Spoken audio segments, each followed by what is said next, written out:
भगवतो वरदतो सम्मा सम्बुद्धिस्स। जय भीम दोस्तों, मैं आपका दोस्त आपका भाई राहुल नागपाल एक बार फिर हाजिर हूं एक गंभीर मुद्दे को लेकर के। मुद्दा है कांग्रेस की नेता अलका लांबा, जो आम आदमी पार्टी से पूर्व में चांदनी चौक विधानसभा से विधायक रही हैं। जब पार्टी ने उनकी पार्टी विरोधी गतिविधियों के चलते उनका टिकट काट दिया तो वो कांग्रेस में चली गई। हालांकि पहले भी वो कांग्रेस के नेता थी, कभी जीती नहीं, पहला साहनी के सामने दिल्ली चांदनी चौक से। इस बार कांग्रेस ने उनको टिकट दिया और वो दोबारा चुनाव हार गई। उन्होंने एक ट्वीट किया था जिस संदर्भ में 2 दिन से बड़ा हंगामा सोशल मीडिया पर मचा हुआ। ट्वीट पर उन्होंने लिखा था, अपने ट्वीट पर उन्होंने जो बसपा की सुप्रीमो और दलितों की बड़ी नेता बहन कुमारी मायावती जी हैं उन पर अभद्र टिप्पणी की, और वो लिखती हैं कि माया की धनी, अपने ट्वीट में लिखिए, मैं उनके ट्वीट का जिक्र कर रहा हूं यहाँ पर, कि माया की धनी उस बरसाती मेण की। आप भाषा का स्तर देखिए कि क्या भाषा का स्तर है इस महिला का। वो लिखती है कि माया की धनी उस बरसाती मेणकी की तरह है जो मात्र चुनावी बरसातों में ही अपने आशियाने से बाहर आती है। सीबीआई के डर से कभी कभी बीच बीच में टर कर राजा के प्रति अपनी श्रद्धा दिखाती रहती है। यह ट्वीट किया था बहन कुमारी मायावती जी के लिए अलका लांबा, जो कांग्रेस की नेता हैं। दोबारा उन्होंने जब इस ट्वीट को लेकर के हंगामा हुआ, पार्टी हाईकमान का क्या कहना था, उनके लिए क्या कहना नहीं था, ये वो बेहतर बता सकते हैं। लेकिन उन्होंने दोबारा एक ट्वीट किया और दोबारा ट्वीट में उन्होंने कहा कि क्या मेरे इस ट्वीट में कहीं मायावती नाम का इस्तेमाल हुआ है? नहीं। क्या कहीं बहन जी लिखा है? नहीं। क्या मायावती की फोटो का इस्तेमाल हुआ है? नहीं। क्या कहीं बीएसपी लिखा है? नहीं। क्या यूपी में एक ही माया की धनी है? अगर हाँ तो बस यही समझ लीजिए कि चोर की दाढ़ी में तिनका। आप अब समझ सकते हैं कि अलका लांबा ने जिस प्रकार पहले ट्वीट में बहन कुमारी मायावती का जिस भाषा का, जिस ग्रेव स्तर की भाषा का इस्तेमाल करके बहन जी का अपमान किया, और उसको दोबारा उन्होंने अपने ट्वीट में जो उन्होंने किया है, उन्होंने ये स्पष्ट कर दिया है कि वो पहला ट्वीट उनका गलती से नहीं था, बल्कि पूरी की पूरी उनको समझ थी, जानकारी थी कि वो ट्वीट किसके लिए और वो ट्वीट क्यों कर रही हैं।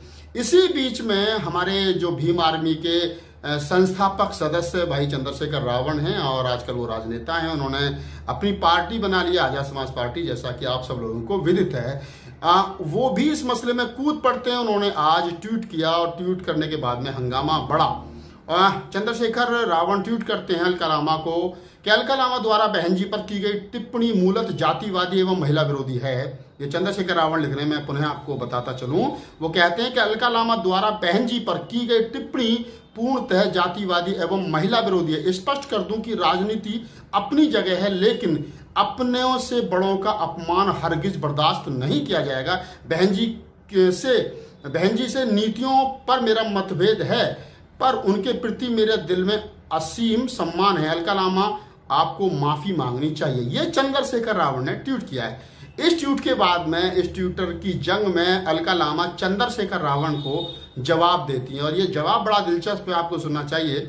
वो जिस भाषा का यहाँ चंद्रशेखर रावण के लिए इस्तेमाल करती हैं, काश यही भाषा उन्होंने बसपा सुप्रीमो के लिए इस्तेमाल की होती तो ये यहां तक मामला नहीं पहुंचता। लेकिन उनकी भाषा देखिए बहन जी के प्रति क्या थी और चंद्रशेखर रावण के प्रति उनकी भाषा का स्तर जो है वो क्या है। वो कहते हैं, भाई मुझे आपकी राजनीति महत्वाकांक्षा का पूरा पता है।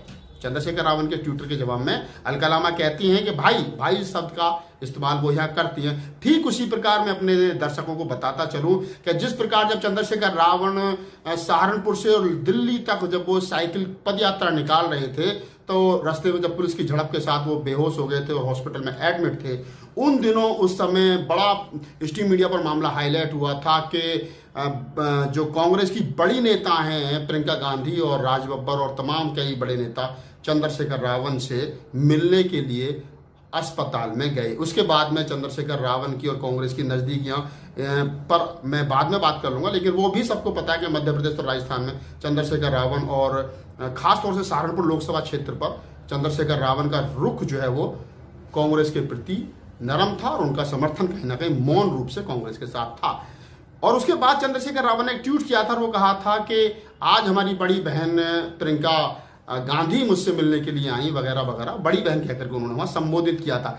ठीक उसी प्रकार की भाषा का इस्तेमाल आज अलका लामा चंद्रशेखर रावण के लिए कर रही है। चंद्रशेखर रावण के लिए अलका लामा ट्विटर की इस जंग में लिखती हैं कि भाई मुझे आपकी राजनीतिक महत्वाकांक्षा का पूरा पूरा पता है, मैं यह भी जानती हूं कि आप बीएसपी का भविष्य हो सकते हैं। देखिए मतलब घर में झगड़ा कराने की पूरी तैयारी कांग्रेस की इस नेता ने की है। वो कहीं ना कहीं चंद्रशेखर रावण को मायावती के सामने फ्रंट पे खड़ा करना चाहती है। वो कह रही है कि भाई मुझे आपकी राजनीतिक महत्वाकांक्षा का पूरा पता है, मैं यह भी जानती हूं कि आप बीएसपी का भविष्य हो सकते हैं, जो मायावती जी को अपने भांजे के होते मंजूर नहीं है। यानी कि मायावती नहीं चाहती कि आप बसपा के भविष्य बने, लेकिन आपके अंदर वो क्वालिटी है कि आप बसपा के भविष्य हो सकते हैं। अलका लामा चंद्रशेखर रावण को उकसाने के लिए इन शब्दों का जो है वो लिख रही है। आगे अलका लामा कहती है कि आपका यह ट्वीट जरूर बसपा के कार्यकर्ताओं में आपकी एक जगह बनाने में मददगार सिद्ध होगा।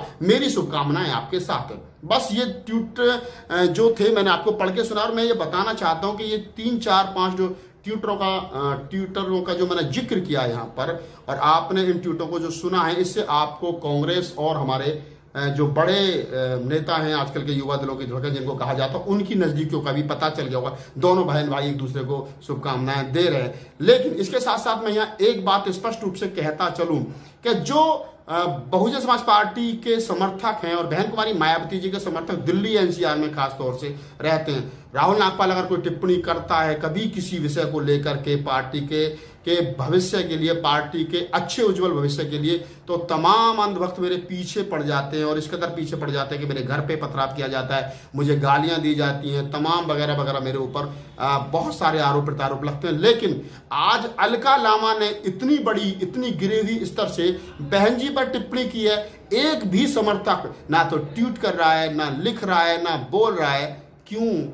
क्योंकि सिर्फ हम अपनों की टांग खींचना जानते हैं, दूसरों की नहीं। दूसरों के सामने हम बोल नहीं सकते। दूसरों के सामने मैं आज पुनः कहता हूं कि बहन कुमारी मायावती जी के साथ व्यक्तिगत संबंध किसी के अच्छे या बुरे हो सकते हैं, लेकिन बहन कुमारी मायावती जी समाज की इज्जत हैं, आनवान शान है और हमारी नेता हैं। हम इस बात को मैं पहले भी अनेकों मंच पे कह चुका हूं और आज पुनः कह रहा हूं। और बहन जी के प्रति किसी भी 2% के नेता की, अगर लोग ये कहें कि राहुल नागपाल आप साहित्यकार हैं, आपको इस तरीके की भाषा का इस्तेमाल नहीं करना चाहिए, तो मैं बता देना चाहता हूं अपने दर्शकों को, अपने चाहने वालों को, कि अगर आप कुत्ते से इंग्लिश में बात करोगे तो वो आपकी भाषा नहीं समझेगा, उसको उसी की भाषा में बात करनी पड़ेगी। तो मैं अलका लामा को कहता हूं कि आप जैसे 2% के नेता जिनका अपना जनाधार 2000-4000 वोट पाने का नहीं हो, वो लोग अगर बहन कुमारी मायावती पर टिप्पणी करेंगे तो फिर राहुल नागपाल को यही कहना पड़ेगा कि हम बहन जी के साथ, और बहन जी का अपमान हरगिज बर्दाश्त नहीं होगा।